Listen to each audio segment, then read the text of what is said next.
What's up, everybody? It was the 14th Friday night of the East Texas high school football season, third round of the playoffs, and we start with the defending state champs, the Gilmer Buckeyes, at Trinity Mother Francis Rose Stadium tonight, taking on a very good Center Rough Riders team. It was wet, it was nasty, but that did not stop Cam Braun Grainville from going right over the Center Rough Riders there for the score, 7-0. Gilmer with the lead. Next possession, Devin Smith, another one of those Gilmer Buckeye weapons, little read option, and he gets right through the hole there, almost breaks it loose to get to the end zone, but they are in scoring position, and Zach Spears, who runs this offense so beautifully, finds his man Kelton Collier for the touchdown.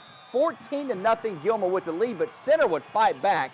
Their quarterback, Kyle Parks, there's a lot of umbrellas out there tonight. He's going to throw it up for grabs, but when you got Octavius Evans, what a catch right there. But the Gilmer D would stand firm on that drive. They go on to win and move on to the quarterfinals. 36-21 is your final score. Let's get down to Beaumont real quick. Carthage, the underdog against powerhouse Navasota. Second period, Jared Blissett to Hunter Townsend right over the middle for the score.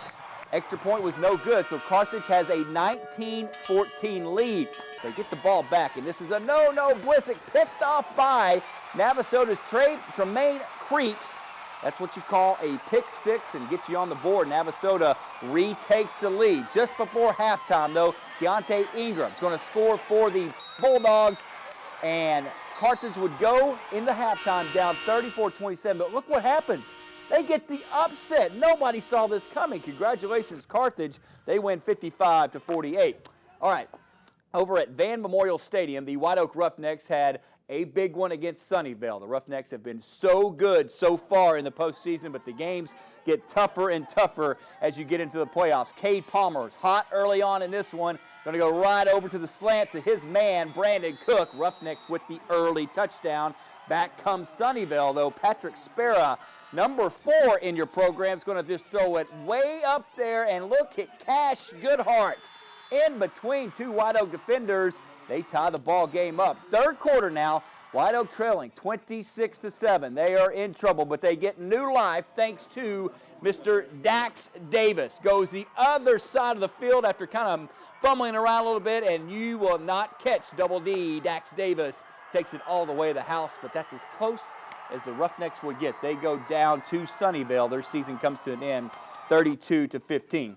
Now, in Longview tonight, the ARP Tigers, very big underdogs against defending state champion Waskom. But there's one thing you need to know about Coach Dale Irwin and the ARP Tigers. They are not afraid of anybody. Early on, Tyler Stewart's pass is tipped up, but right into the hands of Jacob Birdsong, and he gets all the way down inside the 10-yard line. So ARP got a chance to get something going on, and when you've got Case Medlock as your running back, you're able to do things. Goes right to the right side, aims for the pylon. He scores. ARP only down by 1. Medlock at it again, trying to get this ball game tied up, and he's going to, he uses that right side so well, takes it to the house for the score. That made it 14-13, but the clock runs out on the Tigers as Waskom proves they are very, very good, winning 35-18. Final stop in Wildcat Stadium down in Palestine. Tenahalla Tigers taking on Norman G. And keep tight with me here. This is quarterback Cameron Ranton, and he's going to get hit as he throws it and picked off by Tyler Muckleroy. Tyler takes it almost to the house, deep into Panther territory.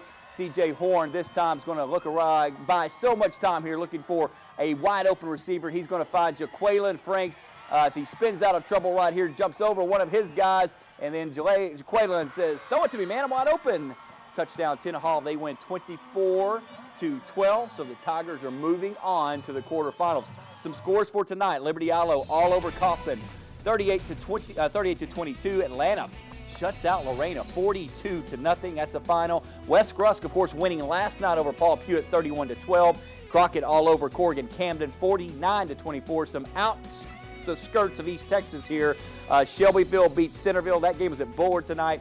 And Newton takes the loss. Franklin beats them over in Henderson 28-20. Your final big Saturday of high school football. 2 games at Cowboys AT&T Stadium. Marshall plays at 10:30. Longview and Wiley play at 2 o'clock. Mineola's at Roy City playing Callisburg at 2 o'clock. And Beckville and Lovelady right here at Rose Stadium 2 p.m. for a good Class 2A game right there. Real quickly, Nina, here's what's happened in college football today.